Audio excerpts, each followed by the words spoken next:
हाँ जी। नमस्कार साथियों, कोचिंग वाला ऑनलाइन प्लेटफॉर्म पर आपका हार्दिक स्वागत है, जिस पर अपन लैब असिस्टेंट ज्योग्राफी से संबंधित एनसीईआरटी की सीरीज डिस्कस कर रहे हैं।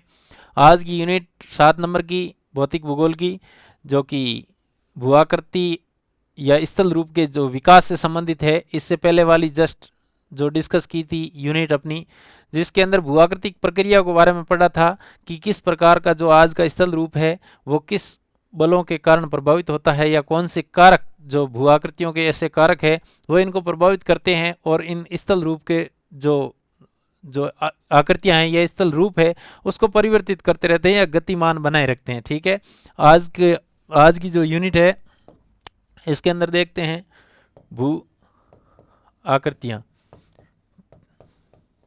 ठीक है, भू आकृतियां यानी कि धरातल के ऊपर जितनी भी आकृतियां, पर्वत, पठार, मैदान, गर्त, झील, या फिर कुछ अपन स्पेसिफिक पढ़ेंगे कि भाई जो बाढ़ का मैदान है या फिर जलप्रपात है, शिप्रिकाएं हैं, जो उच्च स्तर पर जैसे पर्वत ये जो भाग है उनके अंदर हिम से निर्मित स्थलाकृतियां हैं। ठीक है, उनका निर्माण कैसे हुआ होता है, किस प्रकार की स्थलाकृतियां हैं, ठीक है, उनके बारे में पढ़ेंगे।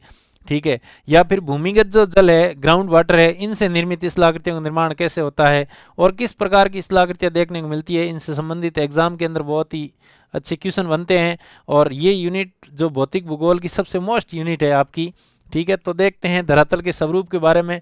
तो सबसे पहले उसके अंदर डिस्कस करते वक्त अपन ने देखा था कि इसको जो भूआकृतियों के कुछ कारक है, वो कारक इन आकृतियों का निर्माण करते हैं, जिसके अंदर प्रवाहित जल है। ठीक है, प्रवाहित जल है, भूमिगत जल है, ठीक है, या फिर हिमनद है, ठीक है,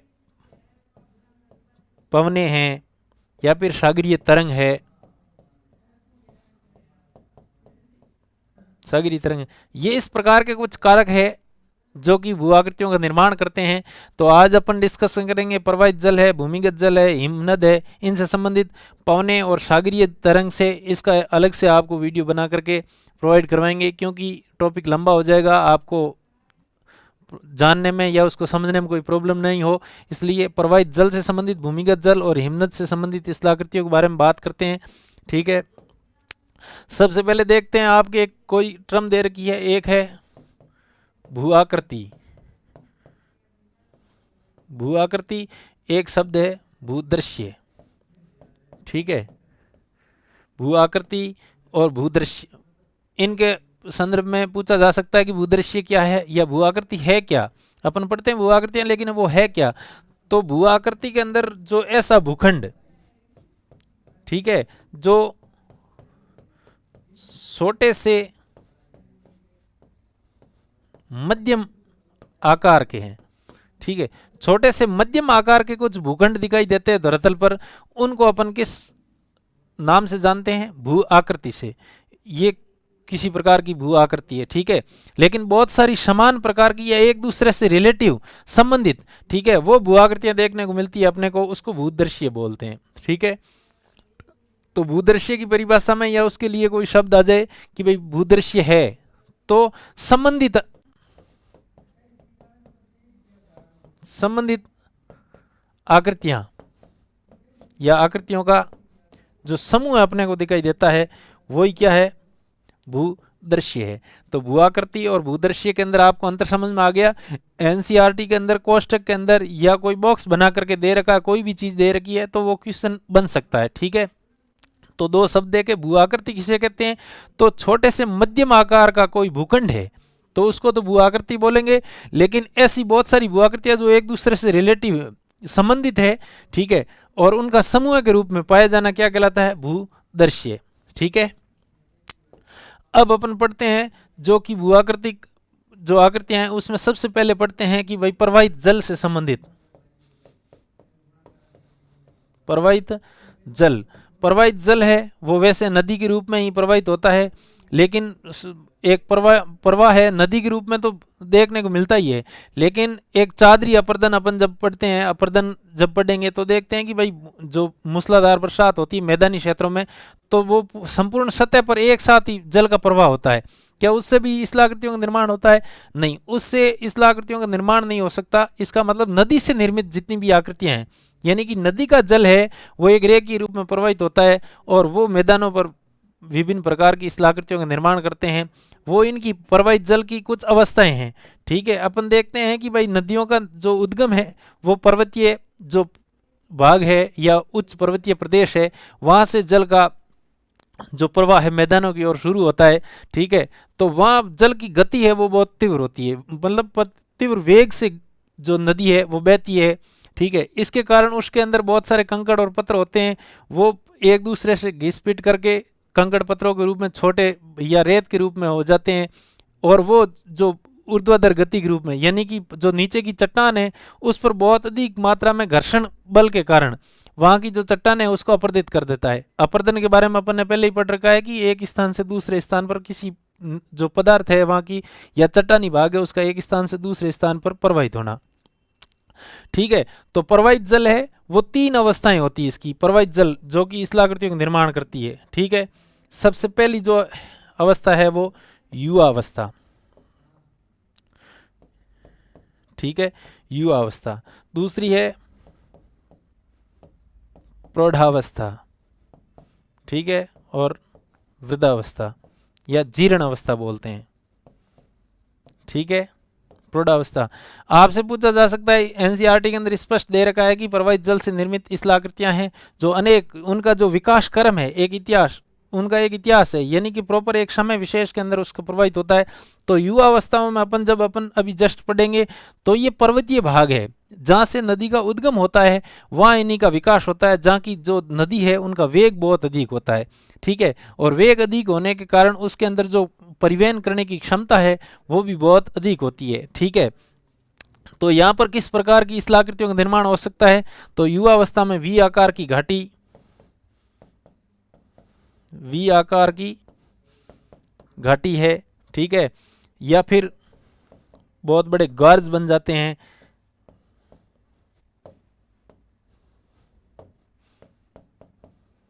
गर्ज है या कैनियन है। ठीक है, जलप्रपात है। ये कुछ स्थलाकृतियां हैं या फिर कुछ विशेष घटनाएं हैं जो कि नदी की युवा अवस्था में, ठीक है, नदी की जो तीव्र उद्गम की अवस्था है वहाँ ऐसे भूआकृतियों का निर्माण होता है। किस प्रकार की भू, जो वी आकार की घाटी है, गोर्ज है, कैनियन है, जलप्रपात है, और भी आगे अपन पढ़ेंगे इनके बारे में तो देखेंगे। तो ये मोस्टली कौन सी अवस्था में बनते हैं? यू आकार में, युवा अवस्था में वी आकार की घाटी, गोर्ज, कैनियन, इनका निर्माण होता है। इसका मतलब जो अपर्दन करने की क्रिया है युवा अवस्था के अंदर वो किस रूप में होती है? अधोमुखी, यानी कि जो नदी का तल है ये तल के अंदर बहुत अधिक मात्रा में अपर्दित करती है। तल के अंदर अपर्दित करने के कारण ही किनारे हैं वो खड़े हो जाते हैं और तल गहरा होता जाता है। इसलिए तो किसका निर्माण होता है? वी आकार की घाटी का, यानी कि जो अधोमुखी या ऊर्ध्वाधर बोल दो या लंबवत अपर्दन। ठीक है, जस्ट अपन प्रौढ़ावस्था या वृद्धावस्था में पढ़ेंगे तो क्षितिज अपर्दन, यानी कि नदियां हैं वो अपने किनारों पर अपर्दित करती, किनारे वाले भाग है उसको अपर्दित करके जो वहां के पदार्थ है वो अपने साथ परिवहन कर लेती है। जबकि युवा अवस्था के अंदर अधोमुखी या लंबवत अपर्दन अधिक होता है। ठीक है, प्रौढ़ अवस्था के अंदर देखते हैं कि प्रौढ़ अवस्था के अंदर किस चीजों का निर्माण, कौन सी आकृतियों का निर्माण होता है। तो अपन देखते ही हैं कि वो मैदानों में होती है तो बाढ़ के मैदान बनते हैं, बाढ़ के मैदान है या प्राकृतिक तटबंध है।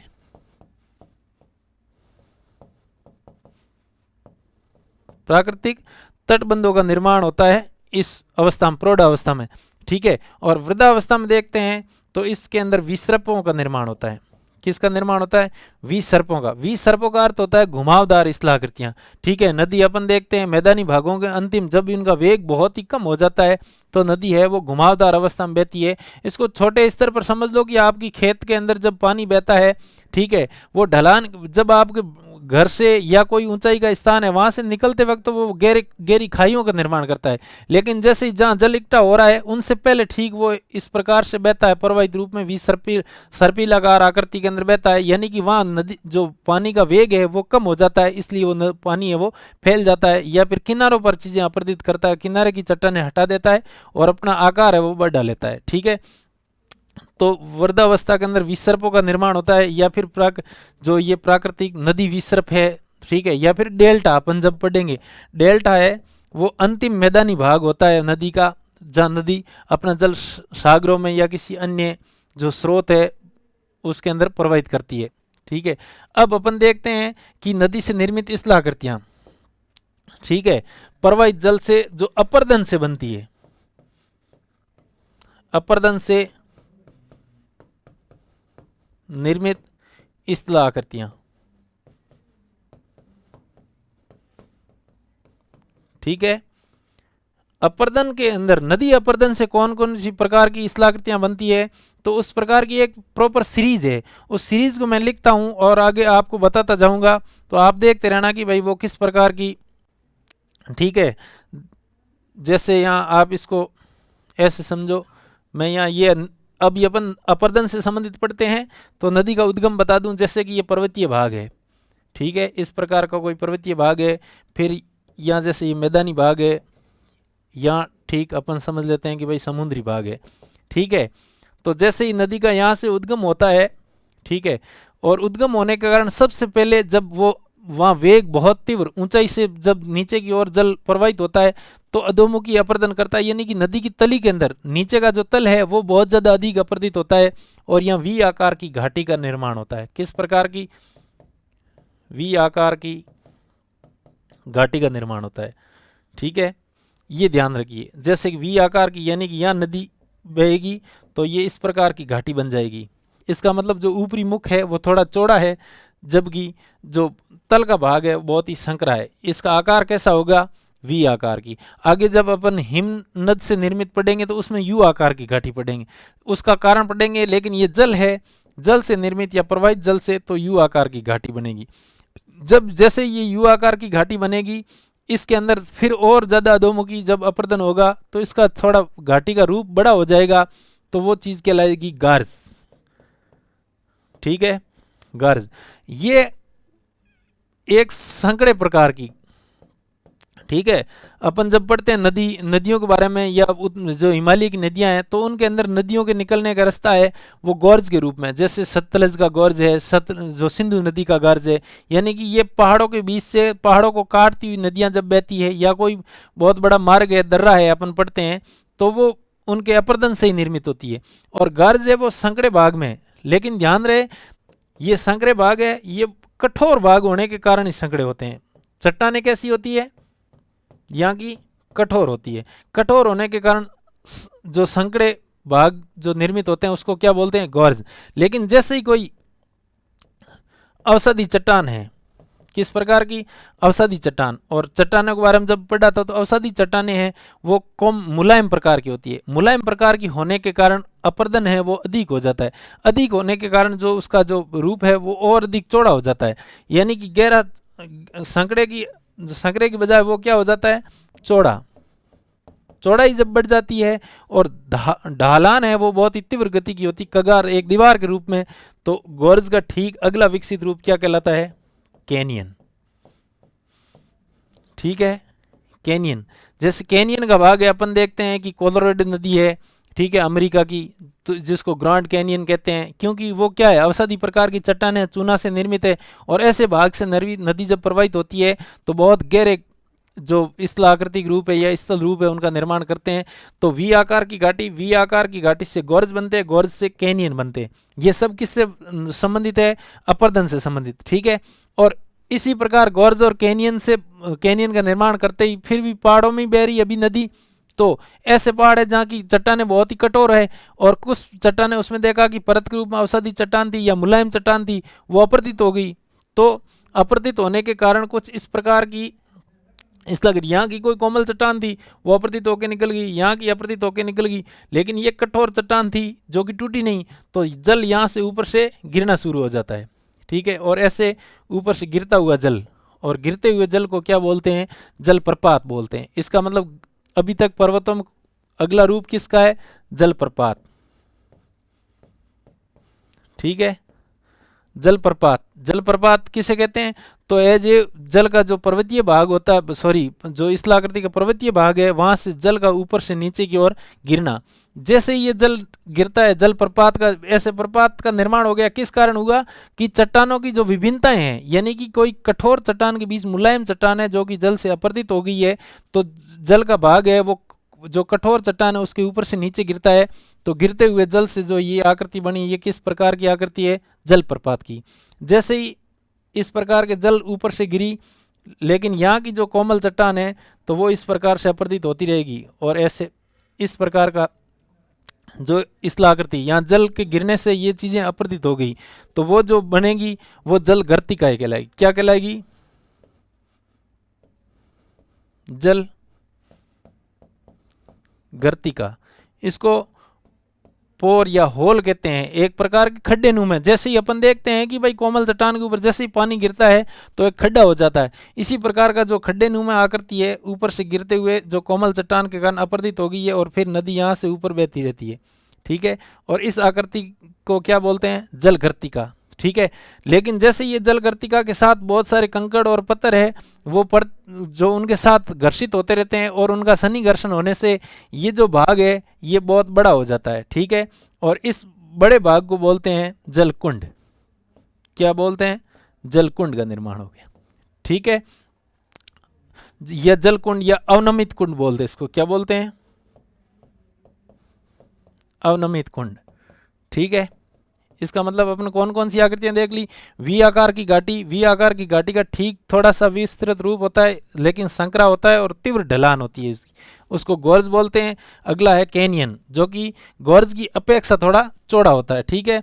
उसके बाद देखा कि जो अवसादी चट्टानें या मुलायम चट्टानें जब टूट करके जलप्रपात का निर्माण करती है, जलप्रपात का जल जहाँ नीचे गिरता है वहाँ की चट्टानें जब जल के दबाव के कारण या घर्षण के कारण टूट जाता है तो जल गर्तिका का निर्माण होता है, और जल गर्तिका जब बड़ा रूप धारण कर लेती है तो उसको अवनमित कुंड बोलते हैं, ठीक है। अवनमित कुंड के बाद अपन देखते हैं कि कुछ क्षिप्रिकाएं, ठीक है। अपन जब अब देखेंगे कि भाई निक्षेपित प्रकार की, तो इन चट्टानों के ऊपर से जो चट्टानें हैं वो टूट टूट करके कुछ ऐसे भाग आएंगे, वहाँ निक्षेपित हो जाएगी। निक्षेपित होने के कारण नदी अपना रास्ता है वो चेंज कर लेती है, और यानी कि चेंज करने के कारण नदी की धाराएं हैं वो बंट जाती है, और उनको बोलते हैं क्षिप्रिकाएं, ठीक है। क्षिप्रिकाएं। और इस प्रकार से ये स्थलाकृति आप देख लीजिए कौन कौन सी बड़ी है। वी आकार की घाटी है, गोर्ज है, कैनियन है, कैनियन के बाद में जलप्रपात का निर्माण होता है, फिर जल गर्तिका और अवनमित कुंड। इस प्रकार से निर्मित होते होते अपन जब देखते हैं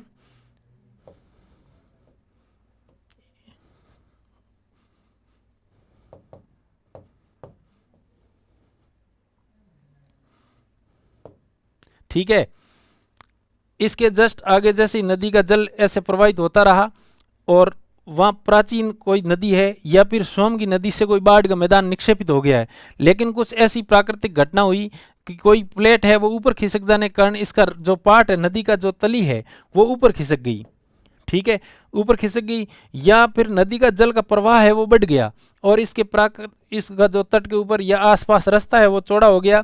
चौड़ा होने के कारण यहाँ की जो नदी जलोढ़ के रूप में पहले कोई मिट्टी बिसी हुई थी, ठीक है ना, ये प्राचीन या तो आरंभिक अवस्था में कोई नदी के द्वारा बिसाई गई मिट्टी है, ठीक है, या फिर प्राचीन कोई यहाँ की नदी थी उसके द्वारा निक्षेपित कोई मिट्टी थी, ठीक है। ये भाग तो निक्षेपित है प्राचीन, ठीक है, लेकिन स्थलाकृति बनेगी वो अपरदित स्थलाकृति होगी, ठीक है। वो किस प्रकार की स्थलाकृति होगी? तो यहाँ से ये जो प्राचीन नदी थी, प्राचीन नदी से जो जलोढ़ का निक्षेप था उस निक्षेप को पुनः अपरदित कर दिया, तो पुनः अपरदन के कारण नदी वेदिकाएं बन जाती है। क्या बनती है? नदी वेदिकाओं का निर्माण होता है, ठीक है। तो नदी वेदिकाएं किस प्रकार की स्थलाकृति? तो ये रीजिन्वेशन यानी कि नव उन्मेष के कारण कुछ स्थलाकृतियों के अंदर या तो उठा हो गया, या फिर कोई रास्ते के अंदर नदी के अंदर की जो नीचे की प्लेट है वो नीचे धंस गई और उसके कारण अपरदन है वो बढ़ गया है, पुरानी जलोढ़ का पुनः अपरदन होना शुरू हो गया, उसको बोलते हैं नदी वेदिकाएं, ठीक है। और ये जैसे ही बाढ़ का मैदान का निर्माण कर लेती है जो कि निक्षेपित प्रकार की है। लेकिन उसके अंदर जैसे ही वो निक्षेपित पदार्थ करते हैं, लेकिन कुछ नदी के रास्तों के अंदर इस प्रकार के प्लेन का निर्माण कर देते हैं, क्योंकि ये जो चट्टान आ गई ये कठोर प्रकार की चट्टान है, तो ये संप्राय मैदान का निर्माण हो जाता है। जैसे छत्तीसगढ़ के अंदर पढ़ते हैं अपन, ठीक है, जो अपनी नदी दामोदर नदी, ठीक है, दामोदर नदी का जो क्षेत्र है, ठीक है, अपवा क्षेत्र है, उस अपवा क्षेत्र का जो चट्टान है वहाँ की वो पठारी क्षेत्र के कारण वो कठोर चट्टान है, अपरदित नहीं होने के कारण वो प्लेन हो गई है और एक मैदान का रूप हो गया। उस मैदानी भाग को बोलते हैं संप्राय मैदान। कौन सा मैदान? संप्राय मैदान, या उसको ही बोलते हैं पेनी प्लेन, ठीक है, पेनी प्लेन का निर्माण हो जाता है। या फिर पेनी प्लेन के अलावा कुछ ऐसी स्थलाकृतियां होती है वो बहुत ही कठोर चट्टान की बनी होती है, यानी कि वो स्थल रूप के रूप में स्पष्ट जो नदी के बीच दिखाई देती है, उस स्थल रूप को बोलते हैं मोनाड नोक। कौन सी स्थलाकृति बनती है? मोनाड नोक का निर्माण होता है, ठीक है। तो ये अपरदन से निर्मित स्थलाकृतियों का निर्माण पड़ा। सबसे पहले अपन देख लेते हैं कि वी आकार की घाटी बनी, उसके बाद गोर्ज है, उसके बाद कैनियन है, फिर अपन ने देखा कि जलप्रपात बनता है, जलप्रपात से जो नीचे का भाग है जहाँ जल गिरता है वो जल गर्तिकाओं का निर्माण होता है, और वही जब जल गर्तिकाएं बड़ी हो जाती है तो अवनमित कुंड होते हैं, ठीक है। और उसके बाद या तो नदी का पाट क्षेत्र है वो एक भाग ऊपर उठ जाने के कारण अगला भाग अपरदित हो जाता है, ठीक है, या फिर पुरानी आरंभिक अवस्था की कोई जलोढ़ निक्षेपित हुई है वो पुनः अपरदित हो जाती है तो उसको नदी वेदिकाएं बोलते हैं, ठीक है। या फिर कठोर चट्टान से मैदान जैसा निर्मित जो पठारी भाग होता है उसको संप्राय मैदान या पेनी प्लेन बोलते हैं, और उसके बीच कुछ ऊपर उठा हुआ भाग या कठोर चट्टानी भाग होता है उसको मोनाड नोक बोलते हैं, ठीक है। तो ये कौन कौन सी स्थलाकृतियां हैं? ये प्रवाहित जल से जो अपरदित स्थलाकृतियों का। अब देखते हैं कि जिन जो भी पदार्थ अपरदित हुआ है वो नदी के वेग की कमी के कारण कहीं न कहीं निक्षेपित होते हैं, ठीक है। तो निक्षेपण से निर्मित स्थलाकृति, प्रवाहित जल से निक्षेपित स्थलाकृति, ठीक है, निक्षेपित से स्थलाकृतियों का निर्माण होता है। तो सबसे पहले जस्ट अपन देखते हैं कि पर्वतों से जैसे ही नदी मैदानों में प्रवेश करती है तो एक बार वेग में कमी आती है, तो जो बड़े खंड होते हैं या जल के साथ जो भी पत्थर होते हैं बड़े कंकड़ के रूप में वो यहाँ जमने शुरू हो जाते हैं, ठीक है, इस प्रकार। तो एक तरीके की आकृति है वो कीपाकार आकृति का निर्माण हो जाता है, ठीक है। यानी कि ये जो गिरिपद है, यानी कि पर्वतों का ठीक जो ढलान है या ढलान एकदम कम होने के कारण ये बड़े बड़े कंकड़ पत्थर है ये तली के अंदर जमने शुरू हो जाते हैं और एक कीपाकार आकृति बनती है जिसको बोलते हैं शंकु, ठीक है। और ये जल से निर्मित होते हैं इसलिए इनका निर्माण होता है जलोढ़ शंकु। किन चीज़ों का निर्माण हुआ? जलोढ़ शंकु। जलोढ़ शंकु के अंदर जब ये कंकड़ पत्थर बड़े बड़े होते हैं ये नदी भी इनमें गुम्फित हो जाती है, ठीक है, यानी कि नदी बाहर सतह पर दिखनी बंद हो जाती है क्योंकि पत्थर के अंदर से गोल पत्थर होते हैं उनके अंदर से बहनी शुरू हो जाती, गुम्फित एक तरीके से नदी है वो दिखनी बंद हो जाती है, ठीक है, गुम्फित नदी। तो ये जो क्षेत्र है मैदान की संरचना पढ़ते हैं तो ये कौन सा क्षेत्र कहलाता है? भाबर का क्षेत्र कहलाता है, ठीक है। भाबर और तराई आपने सुना होगा, ठीक है।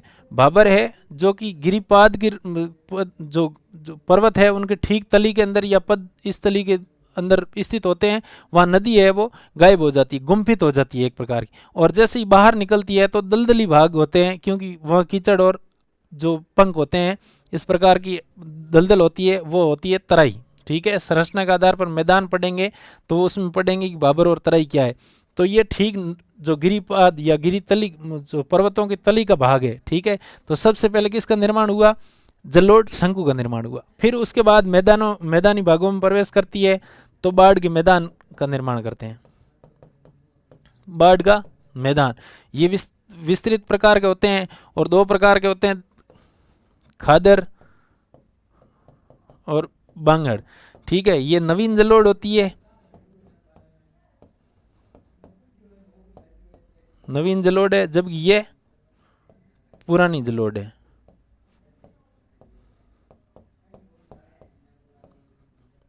तो निक्षेप के रूप में सबसे पहली कौन सी, जलोढ़ शंकु है, और दूसरी है बाढ़ का मैदान। और बाढ़ का मैदान कितने प्रकार के, खादर और बांगड़, यानी कि प्रतिवर्ष नई मिट्टी ला करके मैदानों में जमा दी जाती है। किसके द्वारा, नदी के द्वारा। तो उस मैदान को कहते हैं नवीन जलोढ़ मिट्टी का मैदान। और पुरानी जो प्राचीन यानी कि बाढ़ के क्षेत्र का बाहरी क्षेत्र होता है या आरंभिक अवस्था में जो मिट्टी निक्षेपित की गई थी उस मैदान को कहते हैं पुरानी जलोढ़ का मैदान। ठीक है। इसके बाद एक इस्लाकृति पढ़ते हैं, प्राकृतिक तटबंध। कौन सी है, प्राकृतिक तटबंध। तटबंध का अर्थ ही वही होता है कि जो किनारे वाले भाग है उसके अंदर जब नदी का वेग या जल की जो क्षमता वहन करने की कम होती है तो जो पार्श्व अपर्दन होता है यानी कि किनारों वाला अपर्दन वाला भाग है वो तटों के रूप में तटों के पास जम जाता है। ठीक है। अपन देखते हैं कि नदी के अंदर बाढ़ का जो कारण है मुख्यतः वो प्राकृतिक तटबंध है। बहुत सारे कचरे हैं अपन निष्कासित कर देते हैं तो वो प्राकृतिक तटबंध होते हैं। वो एक तो नदी भी निक्षेपित करती है, दूसरा अपर्दन कारण या जो अपनी मानवीय गतिविधियां हैं उनके कारण प्राकृतिक नदी के किनारे हैं वो अपन निष्कासित करते हैं तो वो एक प्राकृतिक तटबंध के रूप में उनका निर्माण हो जाता है। यानी कि एक बैरियर के रूप में, ये जैसे नदी बह रही है इसके बैरियर के रूप में या किनारों पर जब ये निक्षेपण होते हैं तो उनको बोलते हैं प्राकृतिक तटबंध। ठीक है। इसके अलावा जो आगे है वो है डेल्टा। ठीक है। तो डेल्टा आप देखते हो नदी का जो अंतिम अवस्था के अंदर जो भी जितने भी छोटे कंकड़ पत्थर होते हैं वो निक्षेपित होते हैं, उनसे डेल्टा का निर्माण होता है। ये एक मैदान का अंतिम भाग है जो समुद्र के और स्थल भाग के ठीक बीचों बीच होता है। ठीक है।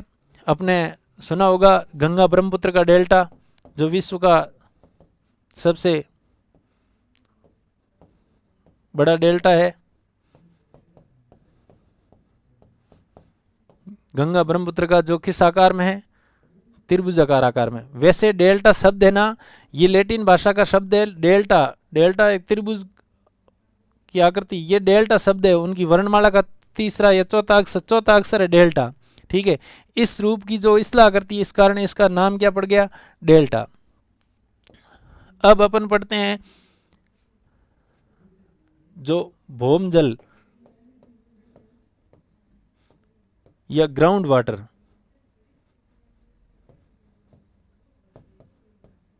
ग्राउंड वाटर से निर्मित ये जल संसाधन के रूप में नहीं है, अपनी स्थलाकृतियों के संदर्भ में पढ़ते हैं कि भाई भूमिगत जल है वो किस प्रकार की स्थलाकृतियों का निर्माण करते हैं या वो कैसे करते हैं।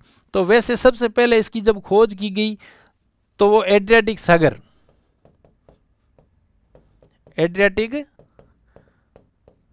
के पास, विश्व के नक्शे में जब देखो तो अफ्रीका महाद्वीप के ठीक उत्तर के अंदर भूमध्य सागर के जो उत्तरी भाग है, ठीक है, उत्तरी भाग, और यूरोप का जो ग्रीन या यूनान का क्षेत्र है उसके ठीक दक्षिण के अंदर प्राचीन आप देश का नाम सुना होगा यूगोस्लाविया।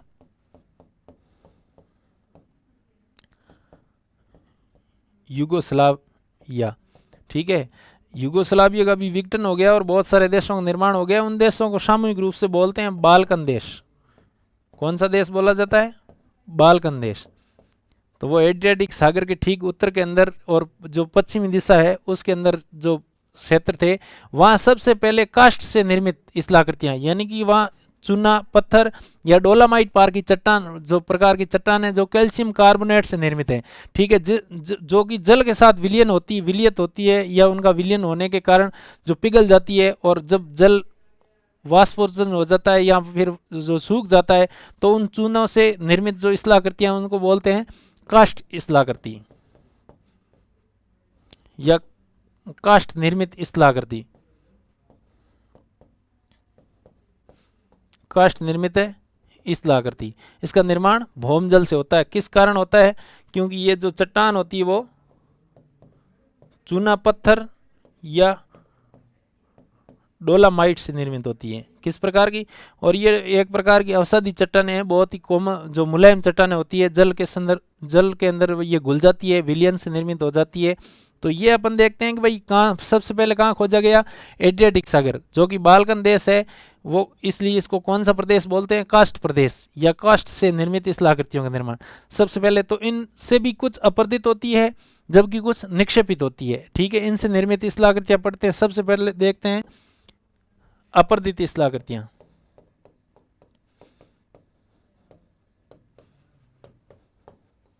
अपर्दितीय स्थलाकृतियाँ।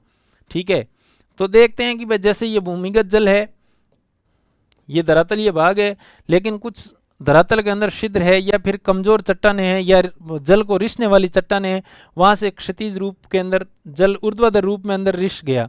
ठीक है, यानी कि भूमि के अंदर चला गया और यहाँ इस प्रकार की कोई कमजोर चट्टानें हैं या इनके बीच छिद्र पाए गए हैं, तो यहाँ से जल इस प्रकार ऐसे, ठीक है, और भूमि के अंदर चला गया। और यहाँ कोई जो कठोर चट्टान थी, कठोर चट्टान के कारण यहाँ जल आकर के रुक गया और कुछ अंदर का तापमान बढ़ जाने के कारण जल तो यहाँ वाष्पोत्सर्जित हो गया। लेकिन ये जो चट्टानें थी ये जल के साथ विलीत होकर के जो कोमल या तो पिघल गई, यानी कि जल के साथ ही प्रवाहित होनी शुरू हो गई, और जल के साथ प्रवाहित होकर के अनेक प्रकार की स्थलाकृतियों का निर्माण करते हैं। तो वो किस प्रकार के हैं? सबसे पहले स्थलाकृतियां अपन पढ़ते हैं घोल रंध्र।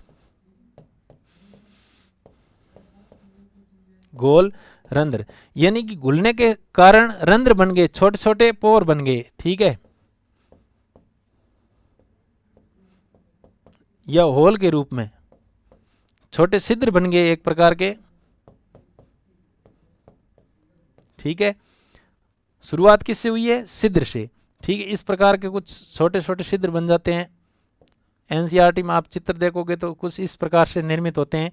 ठीक है, ये जब छिद्र बनते हैं तो इनका जब रूप, ये बहुत सारे अधिक छिद्र है, जैसे ये छिद्र आपस में छोटे छोटे बने हैं।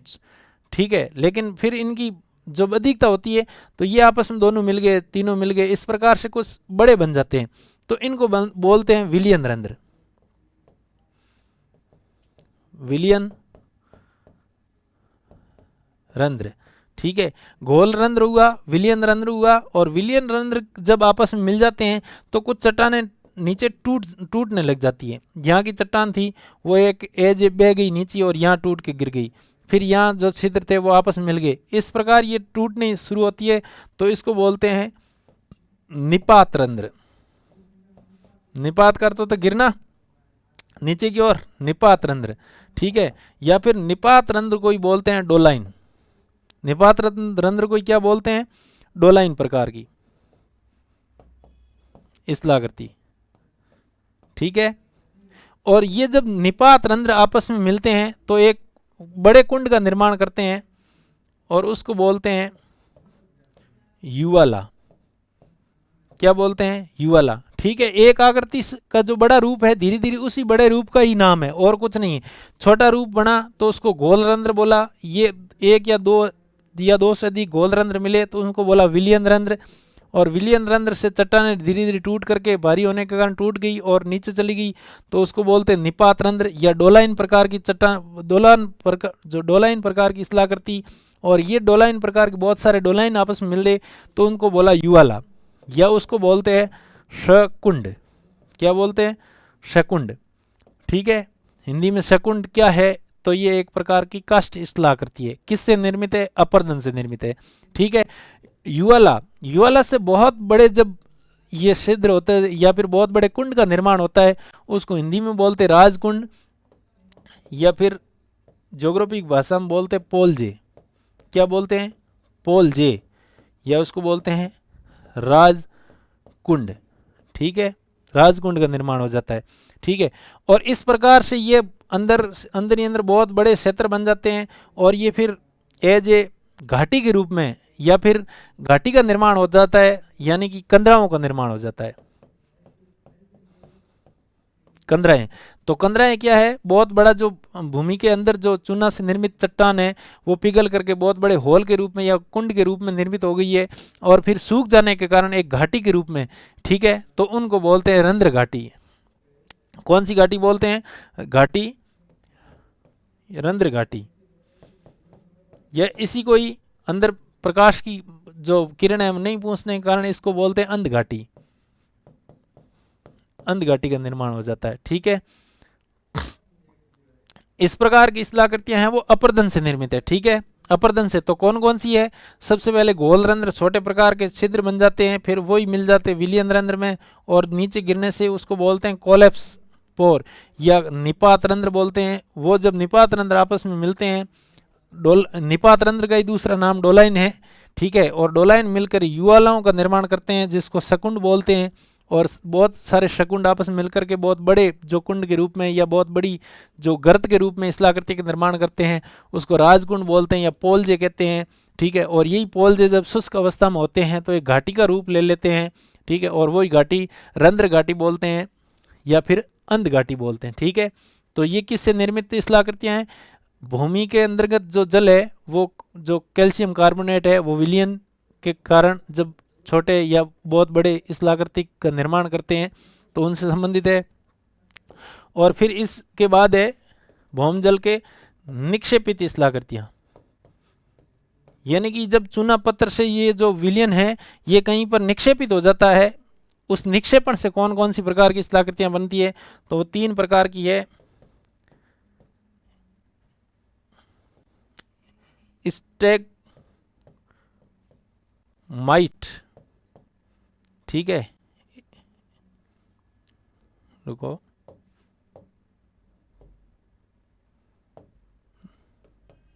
निक्षेपित स्थलाकृतियों के अंदर देखते हैं स्टैगलैक्टाइट, स्टैगलैक्टाइट, ठीक है। दूसरी है स्टैलेग्माइट,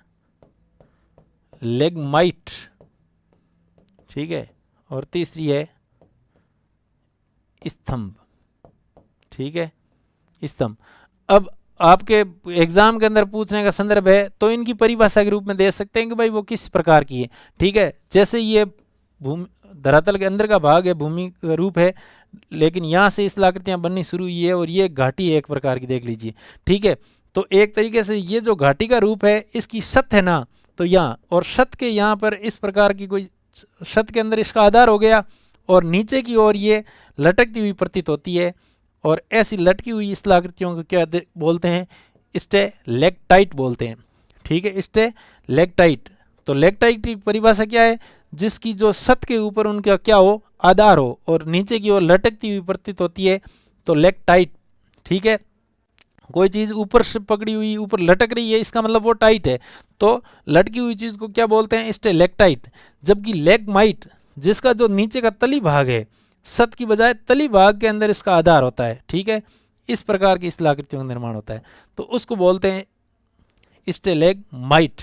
ठीक है, और जब ये स्टैलेक्टाइट और लेगमाइट दोनों आपस में कोई चट्टानें मिल जाती है आपस में, तो इस प्रकार का जो ये के निर्माण होता है उसको बोलते हैं स्तंभ। तो 3 प्रकार की एनसीईआरटी के अंदर स्थलाकृतियाँ दे रखी है। लटकती हुई जो छत की ओर जिनका आधार हो वो है स्टैलेक्टाइट है, और जब जिनका तली के अंदर आधार है वो लेगमाइट है, और दोनों आपस में मिल जाती है तो किसका निर्माण करती है? स्तंभ का निर्माण करती है। ठीक है, अगला देखते हैं अपन हिमनद से निर्मित स्थलाकृतियाँ।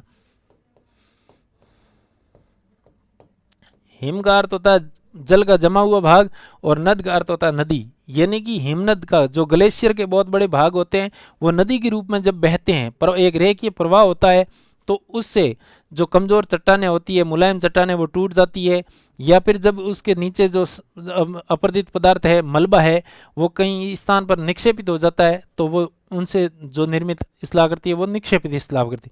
तो ये भी देखते हैं जो स्थल रूप है इनसे संबंधित है। तो सबसे पहले पढ़ते हैं अपरदित स्थलाकृति। अपरदित स्थलाकृति के अंदर सबसे पहले पढ़ते हैं सरक। आपके तो क्वेश्चन पूछा जा सकता है सरक जो आकृति है वो किससे संबंधित है? तो हिमनद से संबंधित है। फिर और आगे पूछ लिया कि सरक क्या है? तो ये हिमनद से जो निर्मित अपरदित स्थलाकृति किस प्रकार की है? अपरदित। इससे भी और ज्यादा पूछा जाए तो ये इनकी विशेषता पूछी जा सकती है।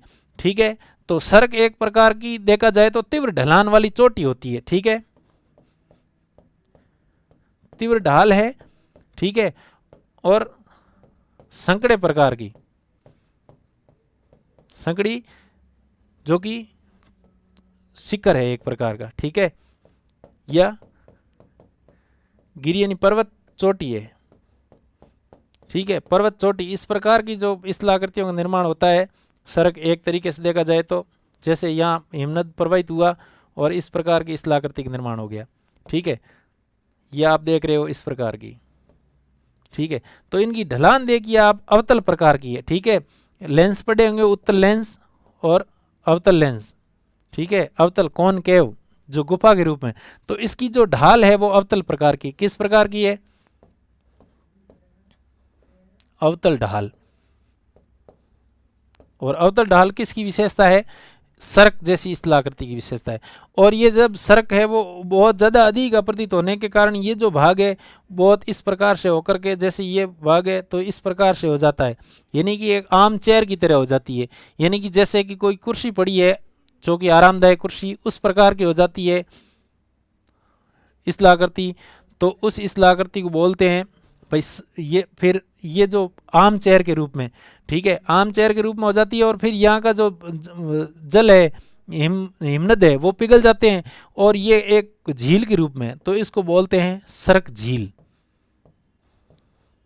किस प्रकार की झील बोलते हैं, सर्क झील, या इसी को बोलते हैं टॉर्न झील। तो टॉर्न झील का निर्माण किस प्रकार की स्थलाकृति, अपरदित प्रकार की स्थलाकृति, हिमनद से अपरदित स्थलाकृति, ठीक है।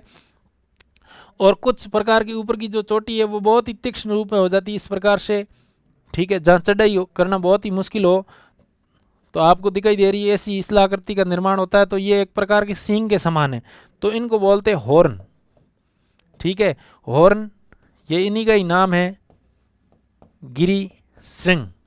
श्रृंग का अर्थ होता है सींग, और गिरी यानी पर्वत, पर्वतों के सींग के रूप में आ जाती है, स्थलाकृतियों का निर्माण हो जाता है। लेकिन और इन्हीं स्थलाकृतियों के बीच में कोमल और मुलायम चट्टानें आ जाती है, तो वो अपरदित हो जाती है।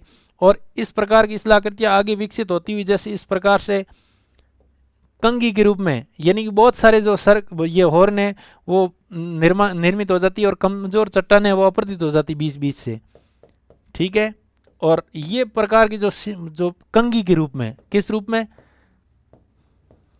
कंघी के रूप में होती है, उसको बोलते हैं अरेत, अरेत, ठीक है।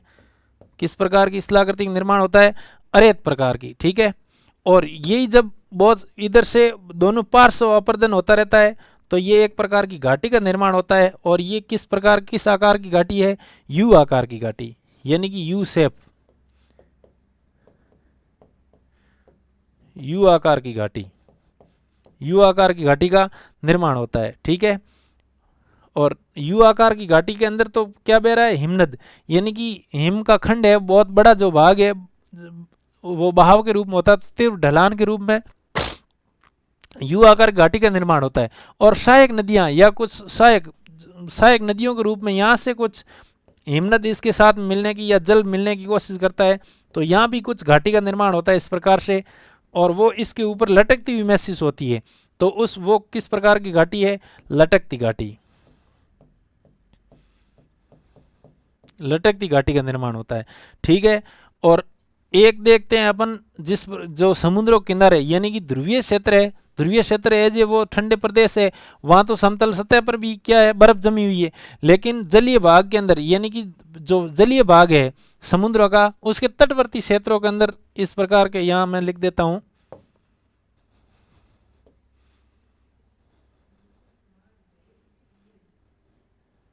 हाँ ठीक है, जैसे तटवर्ती भाग है, आपने जो फिनलैंड है, स्कैंडिनेवियन जितने भी देश है, नॉर्वे है, स्वीडन है, तो वहाँ देखते हो तो इस प्रकार की कुछ धारीदार या इस प्रकार की स्थलाकृतियाँ देखने को मिलती है। वो देशों की आकृतियाँ ही कुछ इस प्रकार की है, ठीक है। यानी कि ये अपरदित पदार्थ अपरदन होकर के यहाँ की चीज़ें कट गई, क्योंकि ये कोमल चट्टान थी, ये समुद्र में जाकर के निक्षेपित हो गई या फिर सागरीय तरंगों से भी अपरदित हो गई। तो इस प्रकार के जो ये स्थलखंड है, कटे फटे जो तट है, जो हिम क्षेत्र, जो हिम क्षेत्रों में बने हुए हैं, इसको कहते हैं फ्योर्ड,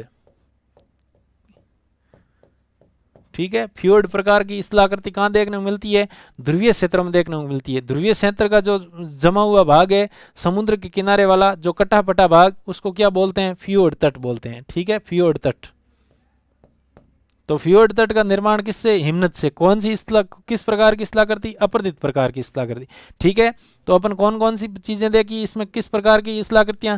सबसे पहले सर्क जिसमें तीव्र ढलान है, ठीक है, संकड़ी और ऊंचाई बहुत अधिक है, और अवतल प्रकार की ढाल है, और वही अवतलित ढाल बहुत ज्यादा अपरदित हो जाती है तो कुछ झील का निर्माण करती है, उसको अपन टॉर्न या सर्क झील बोलते हैं।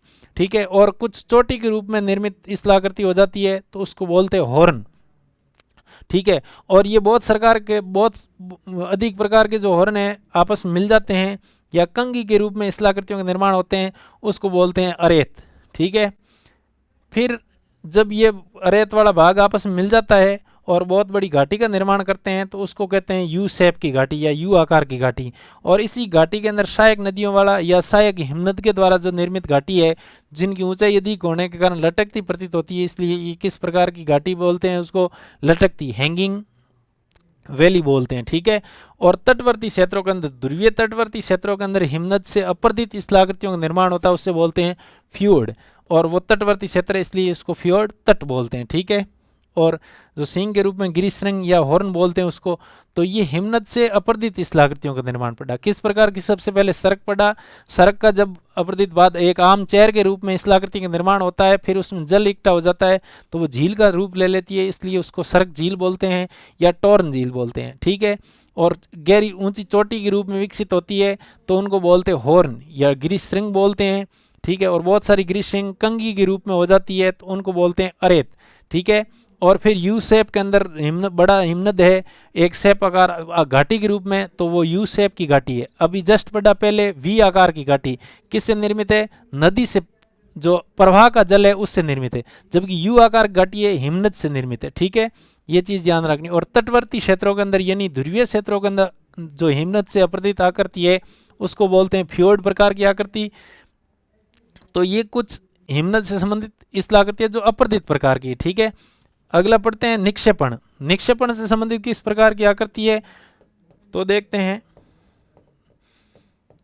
निक्षेपण। ठीक है, हिमनद के अंदर देखते हैं तो क्या है? वैसे जमा हुआ जल ही तो है।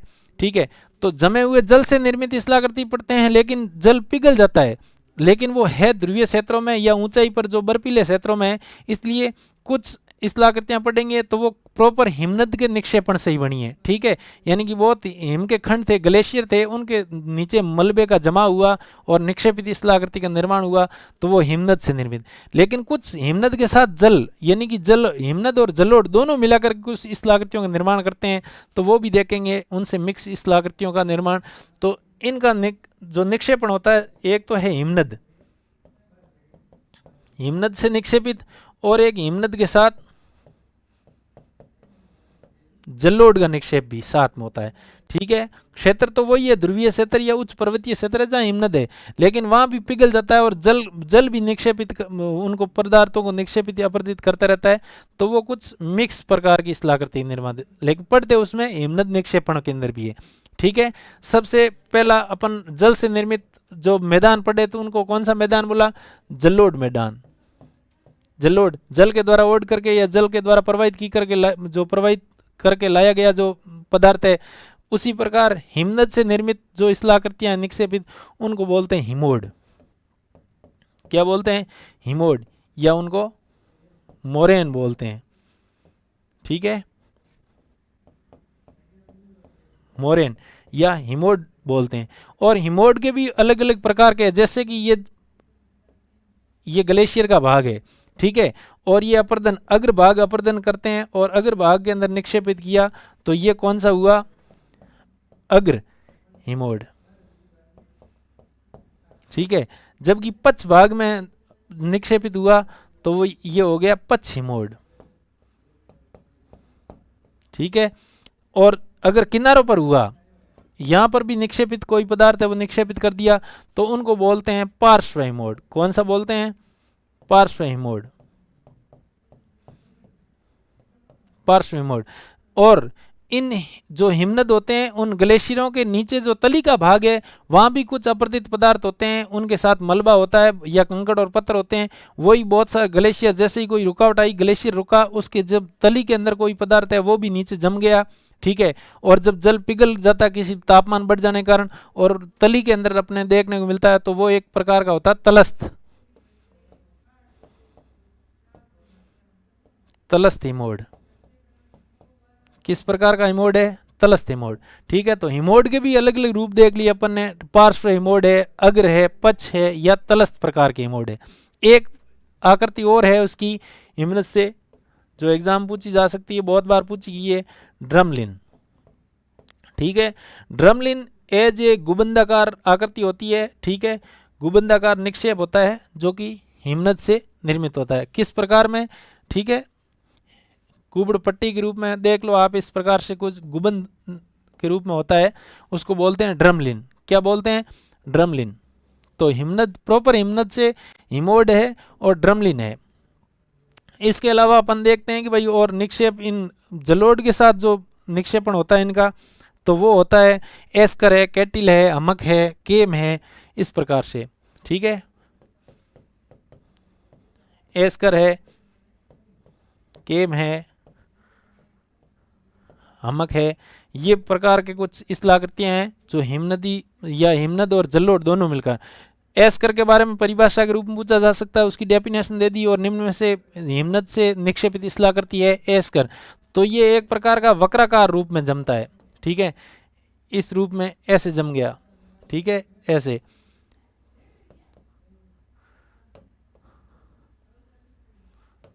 तो ये वक्राकार रूप में निक्षेपण,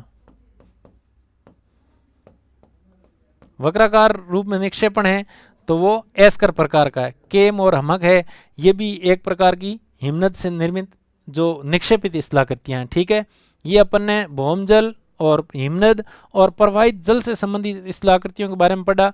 अगली जो स्लाइड होगी उसके अंदर आपको जो समुद्री जल की तरंगे या धाराओं से निर्मित स्थलाकृतियां जो तटवर्ती क्षेत्रों में हैं और पवन से निर्मित स्थलाकृतियों के बारे में बताया जाएगा। ठीक है, धन्यवाद।